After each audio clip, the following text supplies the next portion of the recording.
Hello students, Professor Nugent here. In this video, we will begin the last chapter of the semester, Chapter 14, Introduction to Time Series Regression and Forecasting.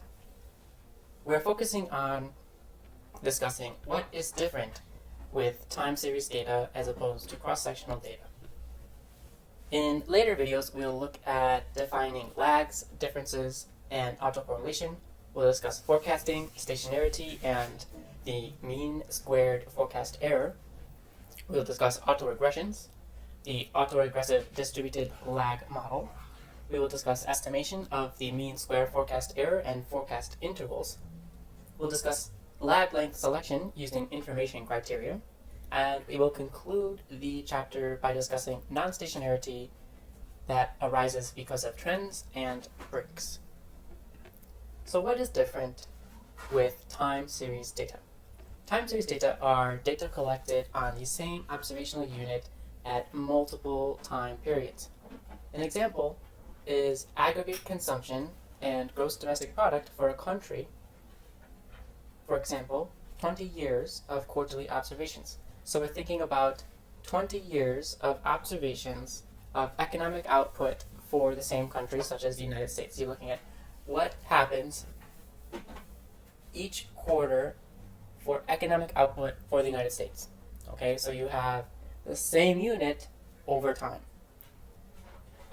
Other examples are the exchange rates, the yen to US dollar, pound to US dollar, and euro to US dollar exchange rates over time. In this case, it's daily data for 1 year, 365 observations. So you have the same observational unit, which is the exchange rate, and it's occurring over time. Another example is cigarette consumption per capita in California by year. This is annual data because it's measured over a year. This may be measured for 20 years, so you have 20 years of data with one observation per year for the state of California, where the data is measuring cigarette consumption per capita. So all of this slide is to say that time series data consists of a series of observations for one unit over time. Let's look at some examples that we have plotted. In this slide, we see total non-farm payrolls. Total non-farm payrolls, this is one of the preferred measures to evaluate how large is how many people are working in the labor force. In the y-axis, we have thousands of persons. On the x-axis, we have time from 1950 all the way up to about, I think this is 2018. Okay? And you can see that there is an upward trend in non-farm payrolls. The trend is not perfect, right? The trend is not deterministic. There are little peaks and there are little troughs that coincide with these gray bars, which are recessions.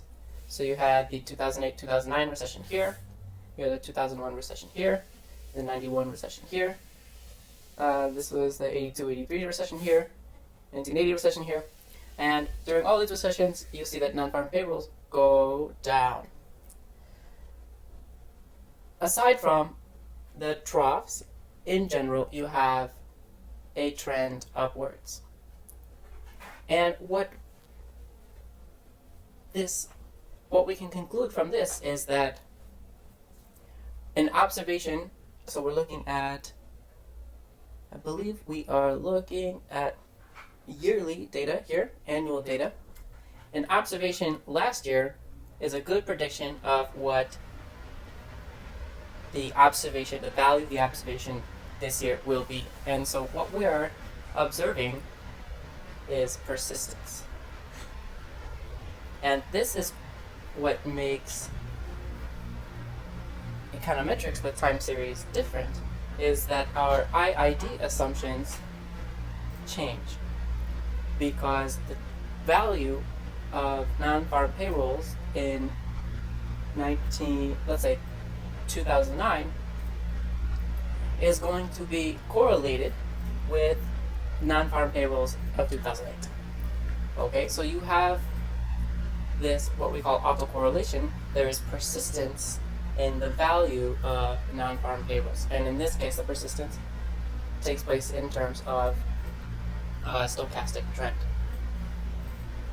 Let's look at non-farm payrolls in terms of the change in non-farm payrolls. You can see that the change in non-farm payrolls tends to be positive, right? You have the value of 0 here, and that the change in non-farm payrolls tends to be positive, although the change does go negative during recessions, as during the 2008-2009 recession here. But the change tends to be positive. And so again, you have this idea of persistence that if the so it doesn't we have monthly change, right? Monthly change. If the monthly change last month was positive, then we're likely to have a positive change this month. And that's the idea of persistence, and that's going to require a new approach to the distributional assumption around our observations. Let's look at the logarithm of non-farm payrolls. This is a log of thousands of persons on the y-axis and time on the x-axis. And you can see that the log is also showing an upward trend. And the difference between two observations, so the difference between, let's see, 1970 and 1980 is going to be approximately the percentage change, right? So this will be, it looks like approximately 11.4 minus 11.2, which is 0.2, so there's approximately a 20% percentage change. This is a rough approximation because this is a large percentage change, and as we know, as the percentage changes get larger, the log approximation gets worse.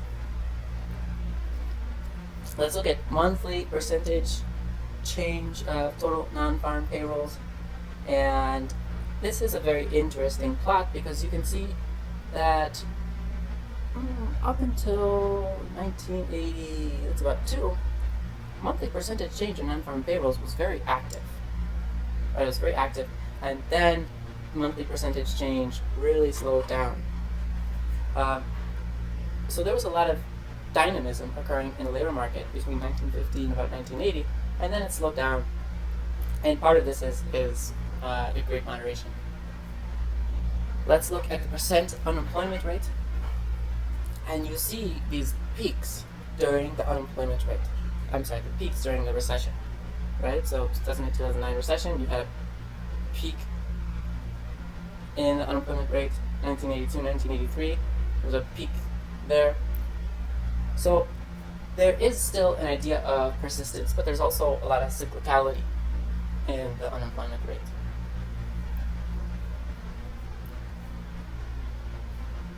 Let's look at percentage change from a year ago.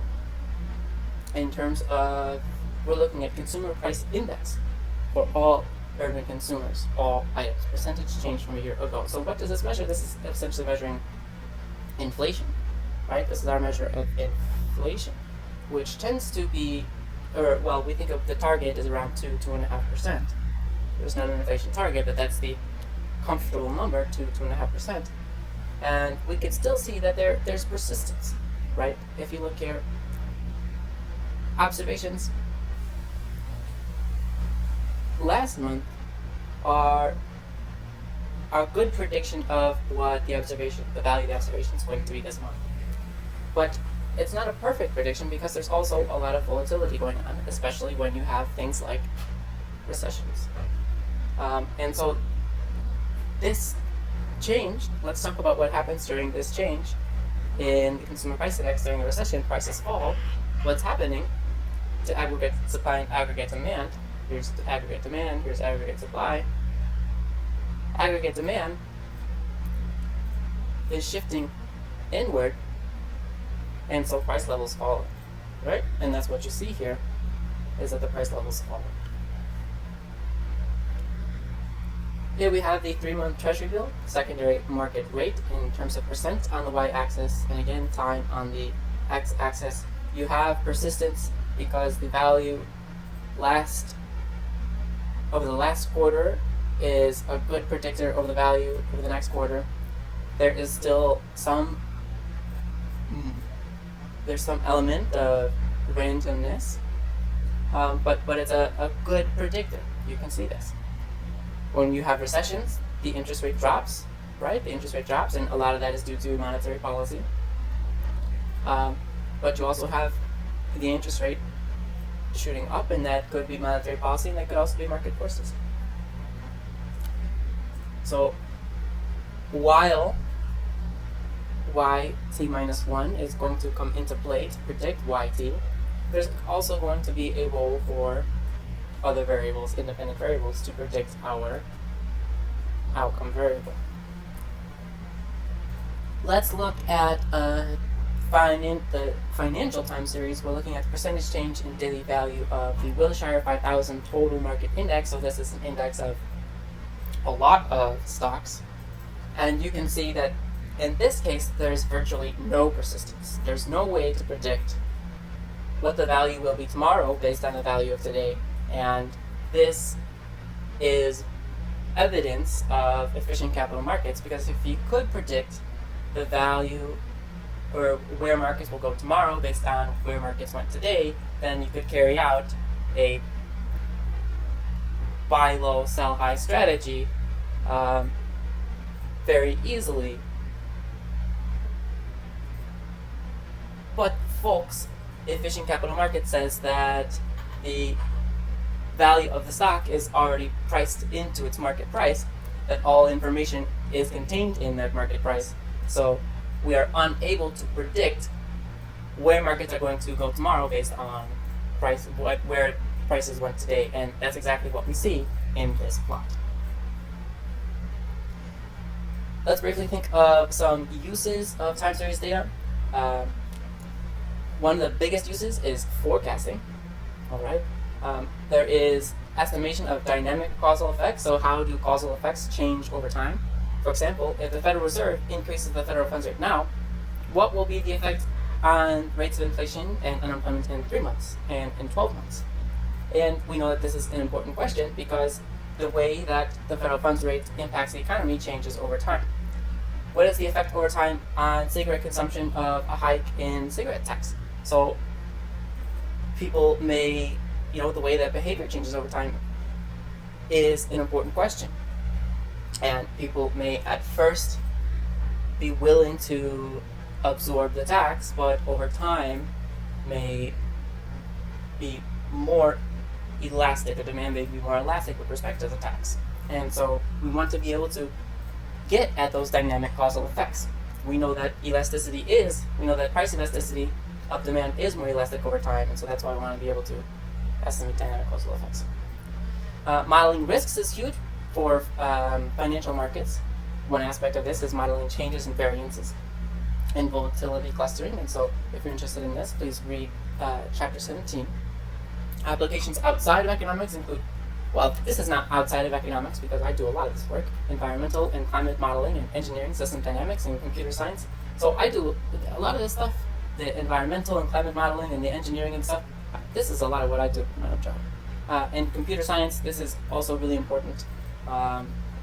People who do that stuff make lots of money. All right. Finally, time series data raises new technical issues like time lags. By time lag, we will talk more about this, but we mean the observation t minus 1. So yesterday relative to today, if today is yt, time t. Correlation over time. This is the idea of persistence, that the value of yt minus 1 can be used to predict the value of yt. They are correlated. There's serial correlation of the values over time. Calculation of standard errors when errors are serially correlated is a technical issue, but there is a solution to that. And a good way to learn about this data really is to investigate it yourself and think about research questions using time series data. To do this, highly suggest going to FRED database. It's the Federal Reserve Bank of St. Louis Federal Reserve Economic Database. There are tons of time series available there for download, and I still use this database regularly today. Highly suggested. That is it for the crash introduction to time series data. Stay tuned to the next video for an introduction to the data and serial correlation.